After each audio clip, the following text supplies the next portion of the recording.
Hello friends, आपका हमारे channel पर स्वागत है। तो आज हम सेल से रिलेटेड कुछ इम्पॉर्टेंट फैक्ट्स पढ़ेंगे। तो चलिए वीडियो स्टार्ट करते हैं। हमारा पहला जो क्वेश्चन है वो है, जैव कोशिका के किस कोशिकाओं को ऊर्जा घर कहा जाता है, यानी कि पावर हाउस। तो माइटोकॉन्ड्रिया को ऊर्जा का पावर हाउस कहा जाता है। हमारे तंत्र में अधिकतम एटीपी अणुओं को उत्पन्न करने वाले पद का नाम क्रेब साइकिल है। हमारी जो तंत्र है उसमें एटीपी अणुओं को उत्पन्न करने वाले पद का नाम क्या है, वो क्रेब साइकिल है। हमारा अगला क्वेश्चन है, प्लाज्मा झिल्ली किन पदार्थों से बनी होती है। जो प्लाज्मा मेम्ब्रेन रहती है वो किन चीजों से मिलकर के बनी रहती है। तो प्लाज्मा मेम्ब्रेन जो है वो प्रोटीन और लिपिड से बनकर के बनी रहती है। हमारा अगला क्वेश्चन है, मानव शरीर के किस अंग में लसिका कोशिकाएं यानी कि लिम्फोसाइट सेल पाई जाती हैं। तो ये लिम्फोसाइट सेल जो है वो प्लीहा में यानी कि स्प्लीन में पाई जाती हैं। हमारा अगला क्वेश्चन है, किस जीव में लिंग गुणसूत्र यानी कि सेक्स क्रोमोसोम जो है वो नहीं पाए जाते हैं। तो ऐसा कौन सा जीव है जिसमें सेक्स क्रोमोसोम की अनुपस्थित होती है।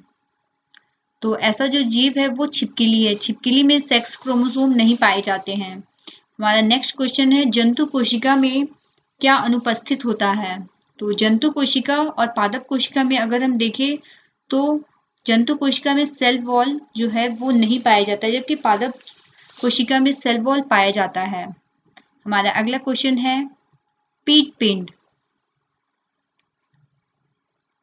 कार्पस ल्यूटियम कहाँ पाई जाती है। कार्पस ल्यूटियम जो है वो ओवरी यानी कि अंडाशय में पाया जाता है। हमारा अगला क्वेश्चन है, प्रक्रमित कोशिका मृत्यु प्रोग्राम्ड सेल डेथ के कोशिकीय और आणविक नियंत्रण को क्या कहते हैं। तो इसे एपोप्टोसिस कहा जाता है। हमारा अगला क्वेश्चन है, केंद्र के अतिरिक्त कोशिका के किस कोशिकांग में डीएनए उपस्थित रहता है, यानी कि केंद्रक में तो डीएनए की उपस्थिति रहती है, इसके अतिरिक्त किस कोशिकांग में डीएनए पाया जाता है। तो अगर हम देखें तो हरित लवक और माइटोकॉन्ड्रिया इन दोनों में भी डीएनए पाया जाता है।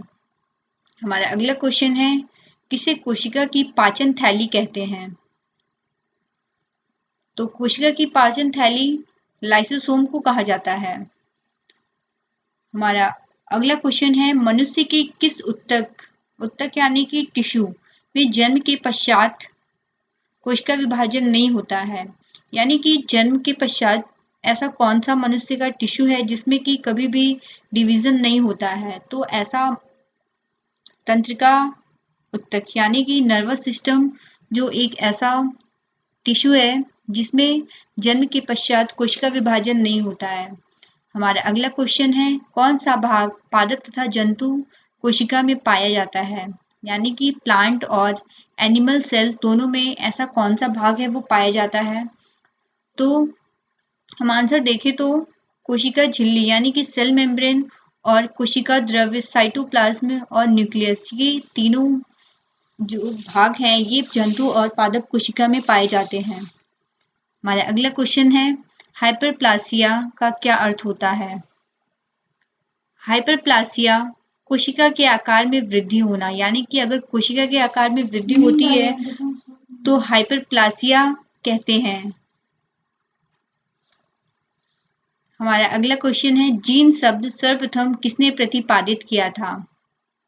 जीन शब्द का प्रतिपादन जो है वो जॉनसन ने किया था। हमारा अगला क्वेश्चन है, रिवर्स प्रतिलेखन यानी कि रिवर्स ट्रांसक्रिप्शन की खोज किसने की थी।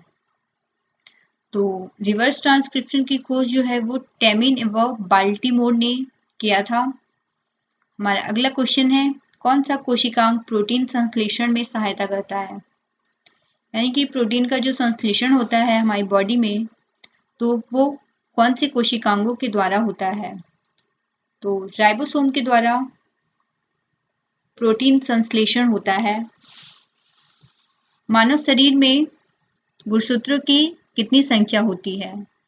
अगर हम देखें तो एक मनुष्य के शरीर में कितने क्रोमोसोम होते हैं, तो टोटल नंबर ऑफ क्रोमोसोम जो है वो 46 होते हैं। हमारा अगला क्वेश्चन है, कौन सा तत्व पौधों की कोशिका भित्ति की संरचना का घटक है?